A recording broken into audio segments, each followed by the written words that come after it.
Prince Solomon. Of course, I am back. Now, I'm going to discuss one of my favorite groups who seem to not be standing no more. Slaughterhouse. That's right, I'm talking about Joell Ortiz. I'm talking about Crooked I. I'm talking about Joe Budden. And of course, Mr. Royce da 5'9", the torso of the group itself.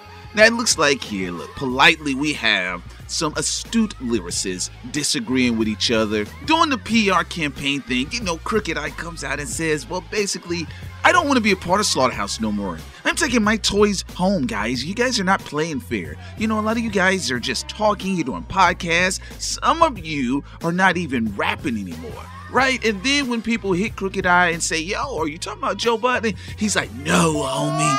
I got real shit outside of Slaughterhouse. And it made me think that some people just think that when I post that I don't have real shit outside of Slaughterhouse.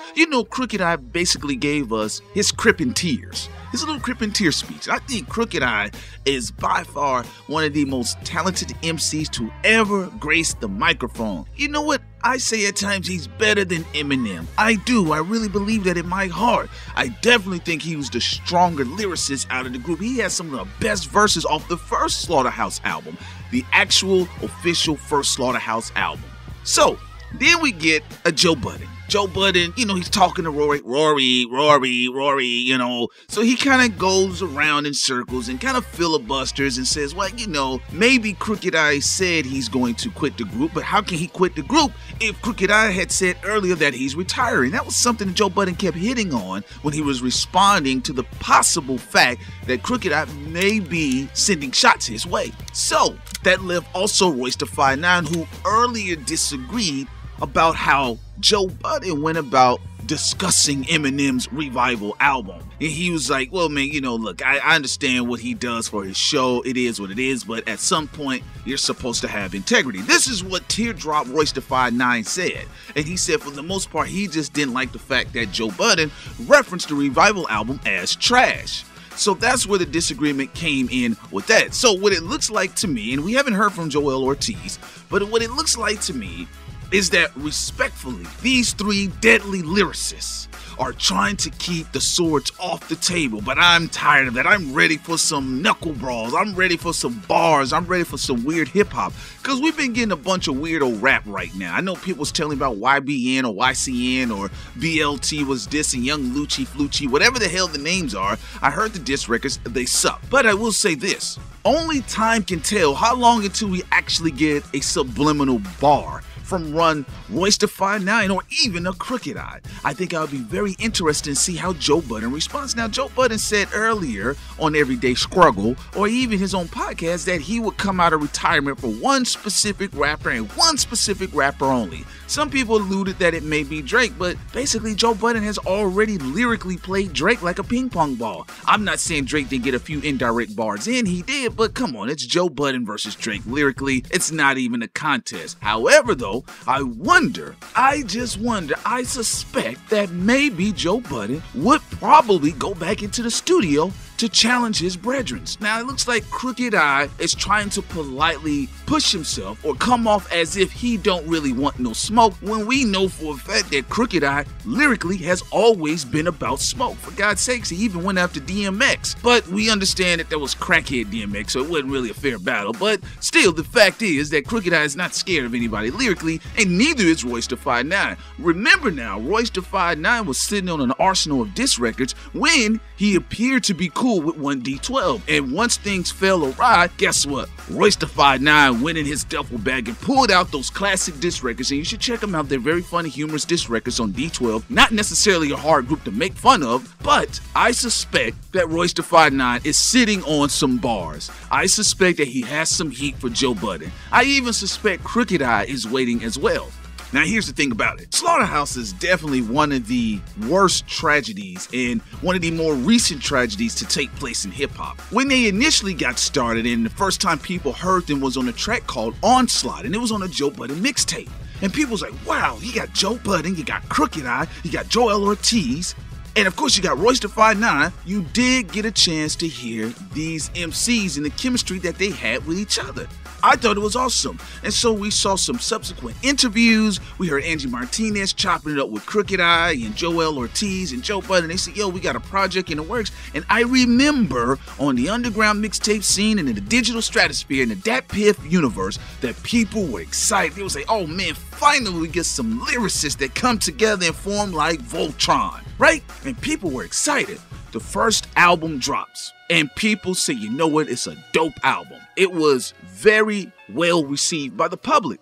Everybody enjoyed it. Overall, it got positive reviews. They had a chance to go on some sort of tour. Even Joe Budden had the opportunity to kind of jump back in certain spaces again. They all had some light on them. Basically, Slaughterhouse was working well for all four of their brands. Crooked I has always been a daily MC, but he had been hovering from record label to record label to record label and also doing a lot of ghostwriting for Dr. Dre's Mythical Detox, right? And then you had Joe Budden, who had issues with Def Jam. Some people kind of suspected he was blackballed in the industry. Whatever it was, he released a classic line of mixtape albums called Mood Music Series. You should definitely check it out. And of course, Royce da 5'9" was just dropping killer mixtapes and independent albums one after the other. So when all of these guys came together, and including Joel Ortiz, who the spotlight was on him to be one of the next lyricists coming out of New York, people was like, yo, this is excellent. I can't wait. We listened to the first album, well received.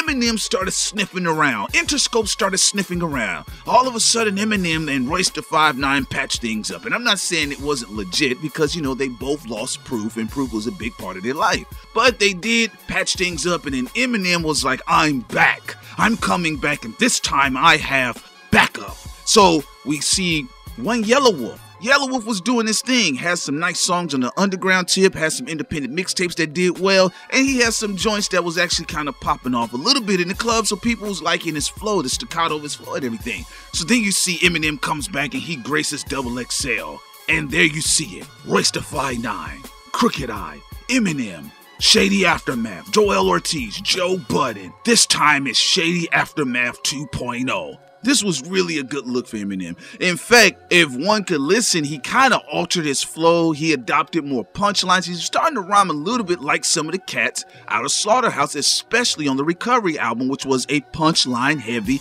ass album. Eminem had not necessarily been known for punchlines. He has some witty bars here and there, but he mostly had been known for the complexities of his rhyme style. You know, rhyming this word with that word and switching the flow up here and there. That's what he was primarily known for. Check out his earlier material. After he got into the likes of Slaughterhouse and then Recovery, he came back, and I guess it reinvigorated him because he had been in a slump lyrically, and we know that. And some people still argue that Eminem right now is still in a slump. I tend to agree at times. I know he still spits and all of that type of stuff, but you really kind of leave people with nothing. That's beside the point though. Slaughterhouse helped reinvigorate in the assistance of the rebranding of one Eminem when he was rolling out again. Now, here's the problem. Slaughterhouse was already doing their thing because a lot of people, a lot of the fans did not know who Slaughterhouse was at that time as well. So they assumed that Eminem was responsible for their success. They assumed that Eminem brought them together, but they had created their own energy underground, and it was organic energy, and people were looking forward to it. So once they saw Eminem standing next to Slaughterhouse,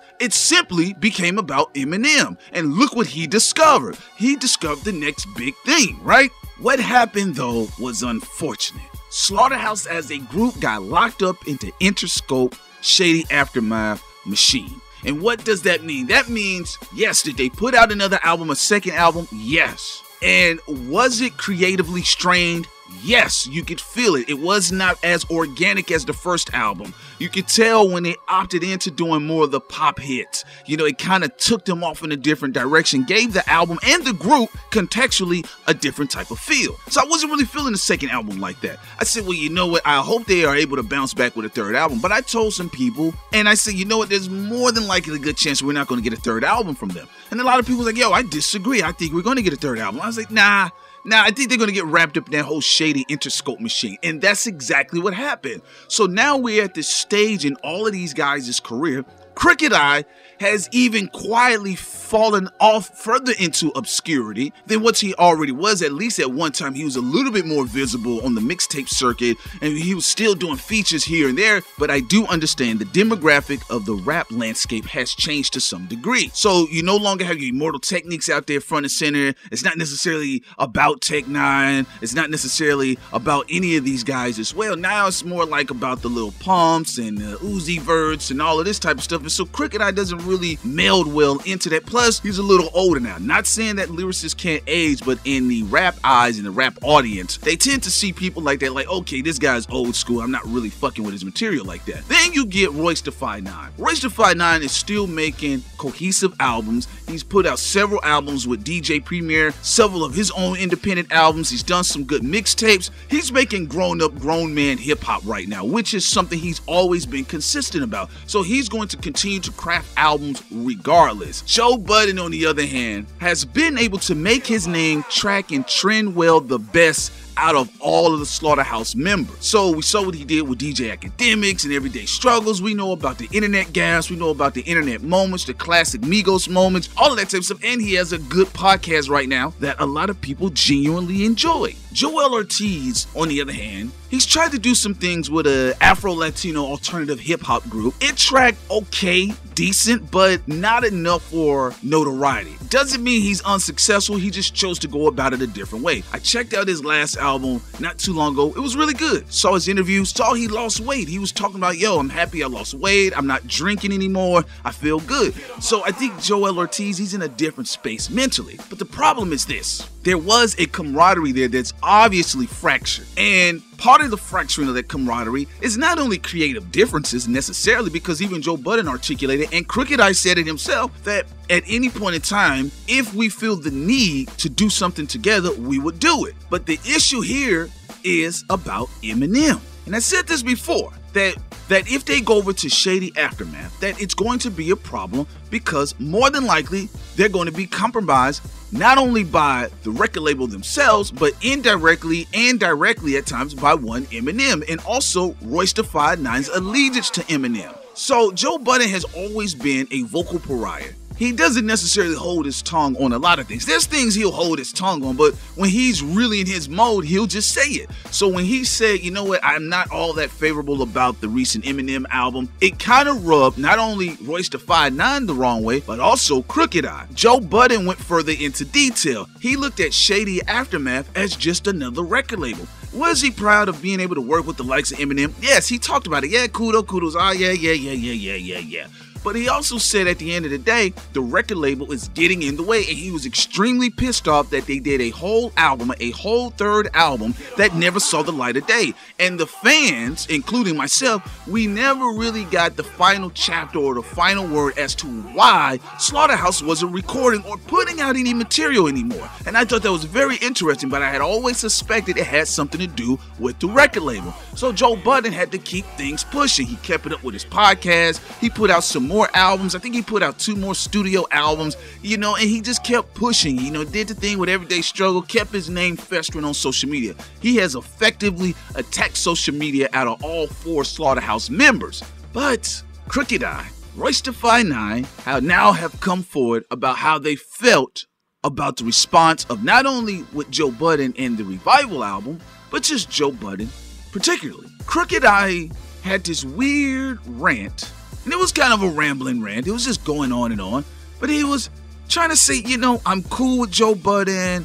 I'm not talking about Joe Budden. But if you want to take what I said on social media, Instagram and Twitter as something personal, then so be it. So I'm like, so I see we're tap dancing right now. All we need is the diss record to come out.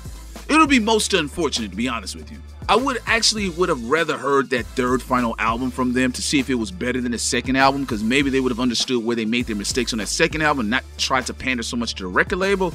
At the same time, it would be interesting to hear some really nice bars, but I don't know if Joe Budden is that interested, or would he allow his ego to step in, or would he just use his platform, his podcast, to kind of just rant in response to a possible Crooked I or even a Royce da 5'9" subliminal or direct diss. Right now, as it stands, it appears that Crooked I and Royce da 5'9" have completely sided with Shady Aftermath. Crooked Eye may say, yeah, you know, Joey is my brother, blah, blah, blah. But even when he said, Joe Budden said that I never looked at Eminem as a friend, and Crooked Eye was like, I never knew that about him. I never thought of it that way. It's like, no, that's never been his style. And that's what made actually Joe Budden work within the group, because really, Joe Budden was the one bringing all of the unnecessary attention to the group that was necessary, though. He was the one that was bringing all the drama to the group when he picked a fight with Redman, when he was getting punched in the face by Raekwon's crew. That was all bringing drama to and attention to Slaughterhouse. So it all kind of worked. You had Joe Budden bringing all of the circus energy to Slaughterhouse, and when people got there, they found out like, oh, these motherfuckers can actually rap. So it really worked for them as a collective. I just think it's unfortunate. I feel that as a group, Slaughterhouse will definitely be one of the bigger tragedies in hip-hop to go silently into the night on the likes of the Fugees. You know, quietly disbanded. Nobody really knew what happened. Of course, Slaughterhouse has never sold as much as the Fugees, but the social climate is different. But still, nonetheless, some of the same energy. People never really got a final chapter with Slaughterhouse, but I think, and I suspect more than likely, as we push forward with this kind of Cold War energy between Crooked Eye, Royce da 5'9", and one Joe Budden, I think we're going to start getting more information as to why the group basically went silently into the night, and these guys just kind of went on and did their own thing. Anyway, folks, this is your man Prince Solomon. Leave your comments below. How do you feel about the history of Slaughterhouse, where they stand right now, where their legacy will be seen, and also how do you feel about it quietly going into night, and do you feel that there may be some diss records to come out of this? Peace.